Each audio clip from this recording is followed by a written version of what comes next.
ബി.ജെ.പിയുടെ പാലക്കാട് ജില്ലാ കമ്മിറ്റി അംഗം തരൂർ സുരേന്ദ്രനാണ് റിപ്പോർട്ടറിനൊപ്പം ചേരുന്നത്. ബി.ജെ.പിയെ സംബന്ധിച്ചിടത്തോളം ഈ ഉപതെരഞ്ഞെടുപ്പ് ഫലം വലിയൊരു തിരിച്ചടി തന്നെയല്ലേ? തീർച്ചയായിട്ടും എല്ലാവർക്കും പ്രവർത്തകരായിട്ടുള്ള ഞങ്ങളുമാരുള്ള എല്ലാ പ്രവർത്തകർക്കും വേദനാജനകമായിട്ടുള്ളൊരു കാര്യം തന്നെയാണത്.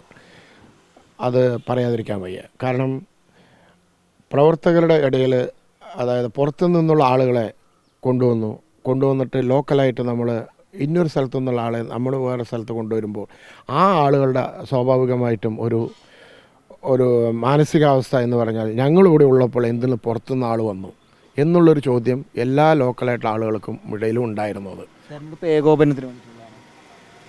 തെരഞ്ഞെടുപ്പിന് വേണ്ടിയിട്ട് ആളുകൾ പ്രവർത്തിക്കാൻ, അതായത് പല സ്ഥലത്തുനിന്നും വന്ന് പ്രവർത്തിക്കുന്ന ആളുകൾ എന്തിന് പുറത്തുനിന്ന് വന്ന് പ്രവർത്തിക്കുന്നത് ഞങ്ങളിവിടെ ഉള്ളപ്പോൾ എന്നുള്ളതാണ്. ആ പുറത്തുനിന്നുള്ള ആളുകൾക്കുള്ള സൗകര്യം അവർക്ക്, ആ ലോക്കലായിട്ടുള്ള ആളുകൾക്ക് ചെയ്തു കൊടുത്തിരുന്നെങ്കിൽ ഇതിലും വെച്ച് ഞങ്ങൾ പ്രവർത്തിക്കുമായിരുന്നില്ലേ എന്നുള്ള ചോദ്യങ്ങൾ പലയിടത്തും പല അടിത്തട്ടിലും വളർന്നിട്ടുണ്ട്. ബി.ജെ.പിയുടെ സംസ്ഥാന അധ്യക്ഷനല്ലേ നേരിട്ട് വന്ന് ഈ ക്യാമ്പ് ചെയ്ത് ഇവിടെയുള്ള പ്രവർത്തനങ്ങൾ? സംസ്ഥാന പ്രസിഡന്റ് വന്നിട്ട് പാലക്കാട് ജില്ലയിൽ അവിടെ നിന്നുള്ള മെയിൻ മീറ്റിങ്ങുകളിൽ പങ്കെടുത്തിട്ടേ ഉള്ളൂ. പക്ഷെ മെയിൻ മീറ്റിങ്ങുകളിൽ പങ്കെടുത്തുകൊണ്ട് താഴേക്കടയുള്ള ജനങ്ങൾ അറിയണമെന്നില്ല. താഴേക്കടയുള്ള ജനങ്ങളിൽ പ്രവർത്തനമാണ് വേണ്ടത്. അതിനാരാ പ്രവർത്തിക്കുക? നേതാക്കളല്ല. അവിടുത്തെ ബൂത്ത് ലെവലിൽ പ്രവർത്തിക്കണം, അവിടുത്തെ പഞ്ചായത്ത് ലെവലിൽ പ്രവർത്തിക്കണം, വാർഡ് ലെവലിൽ പ്രവർത്തിക്കണം, കൗൺസിലർമാരുടെ ആ ഏരിയകളിൽ ഓരോരോ ഏരിയകളിലും പ്രവർത്തിക്കണം. അതാണ് വിജയം. അല്ലാണ്ട് നമ്മളൊരു സ്റ്റേജ് കെട്ടി മീറ്റിംഗ് വെച്ചുകൊണ്ട് മാത്രം അതൊരു പ്രവർത്തനം ആവില്ല. വോട്ട് ആ വ്യക്തി കൃഷ്ണകുമാർ എന്താണ്, കൃഷ്ണകുമാറിൻ്റെ പ്രാധാന്യങ്ങൾ എന്തൊക്കെയാണ്, അങ്ങനെയുള്ള കാര്യങ്ങളൊക്കെയാണ് അറിയിക്കേണ്ടിയിരുന്നത്. അവരറിയിച്ചിട്ടില്ല. എന്താണ് അതുകൊണ്ട് ഗുണം നമുക്കുണ്ടാവും, ജനങ്ങൾക്ക് എവിടെ ഏത് തരത്തിൽ ജനങ്ങൾക്ക് മുന്നേറാൻ പറ്റും, ഇങ്ങനെയുള്ളത് അടിത്തട്ടിൽ നമ്മൾ പറഞ്ഞു കൊടുക്കാൻ ആളില്ല. സ്ഥാനാർത്ഥി മികച്ച സ്ഥാനാർത്ഥി ആയിരുന്നില്ല ഇത്തവണത്തെ ഉപതെരഞ്ഞെടുപ്പിൽ?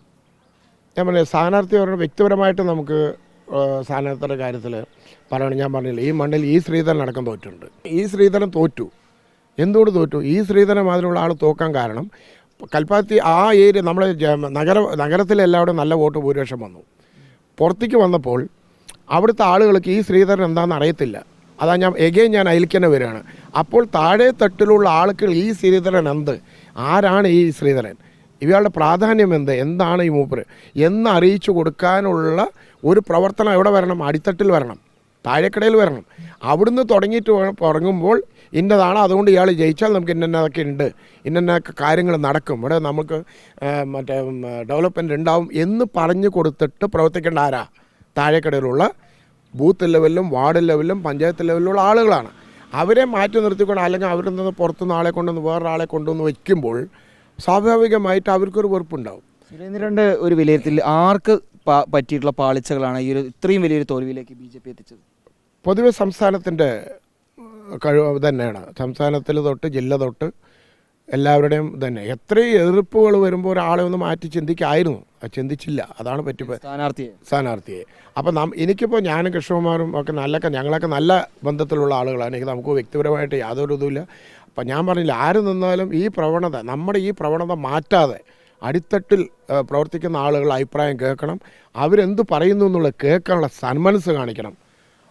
അവരെന്താണെന്നുള്ളത് അറിയാൻ കഴിയണം.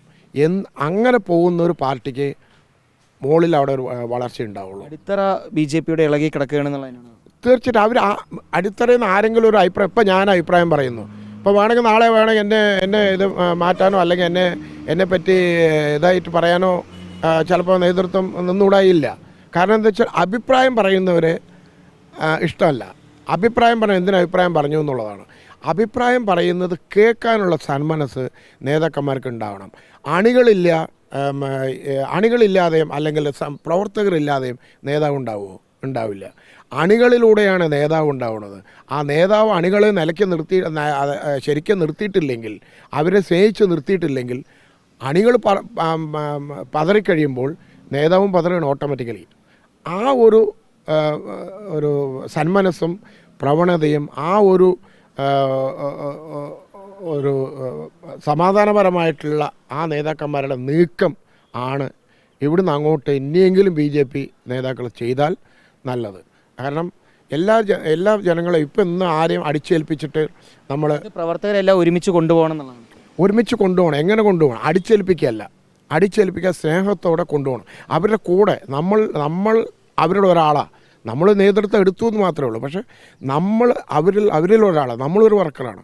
അപ്പോൾ ആ ഒരു ചിന്താഗതിയിൽ നമ്മൾ അവരെ കൊണ്ടുപോയാൽ, കൂട്ടിക്കൊണ്ടുപോകണമെങ്കിൽ തീർച്ചയായിട്ടും പാർട്ടി വളരും, പാർട്ടി നന്നാവും. പക്ഷേ അതിന് പകരം ഇവരെന്താ ചെയ്യുന്നത്?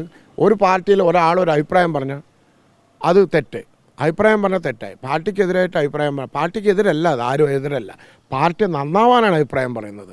പക്ഷേ അഭിപ്രായത്തിന് അതിൻ്റെ രീതിയിലെടുത്ത് മുന്നോട്ട് പോകണമെങ്കിൽ തീർച്ചയായും വളരും, ഇനിയും നന്നാവും.